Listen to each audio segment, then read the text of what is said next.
अस्सलामुअलैकुम व्यूअर्स, कैसे हैं आप लोग सब। आई होप कि आप लोग सब ठीक होंगे। आज की मेरी वीडियो का टॉपिक है जा अल्लाह तुझे काबे का इमाम बनाए। एक लड़का अपने हम उम्र लड़कों की तरह बहुत ज़्यादा शरारती था, मगर एक दिन ऐसी गलती और शरारत कर दी कि इसके घर मेहमान आए और उस लड़के की माँ ने मेहमानों के लिए सालन तैयार किया, तो इस लड़के ने सालन में मिट्टी डाल दी। तो उसकी माँ को गुस्सा आ गया। गुस्से से भरी माँ ने लड़के को कहा, गुस्से से बिफर जाने वाली माँ के अल्फाज पे गौर करें।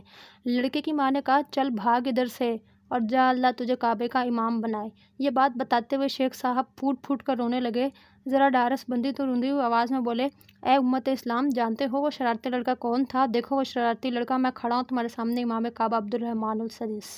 अल्लाह अकबर। अगर वो शरारती लड़का शेख अब्दुर्रहमान सदिस हफ्सल्ला साहिब ज़ाते खुद हो सकते हैं, जो माँ की बद्दुआ के बदल हरम शरीफ के हर दिल अजीज़ इमाम बनकर आलम इस्लाम में धड़कने वाले हर दिल पर राज कर रहे हैं। शेख साहब फरमाते हैं कि ए माओ, अपनी औलाद के बारे में अल्लाह से डरती रहो, चाहे कितना ही गुस्सा क्यों ना उनके लिए मुंह से खैर के कलमे ही निकाला करो। औलाद को लन तान और बद्दुआएं देने वाली माएँ सुन लें कि वालिदैन की हर दुआ बद्दुआ कबूल की जाती है। गाइज़, अगर आपको मेरी वीडियो अच्छी लगी है तो वीडियो को लाइक करें, चैनल सब्सक्राइब करें, वीडियो को शेयर करें, दुआ में याद करें।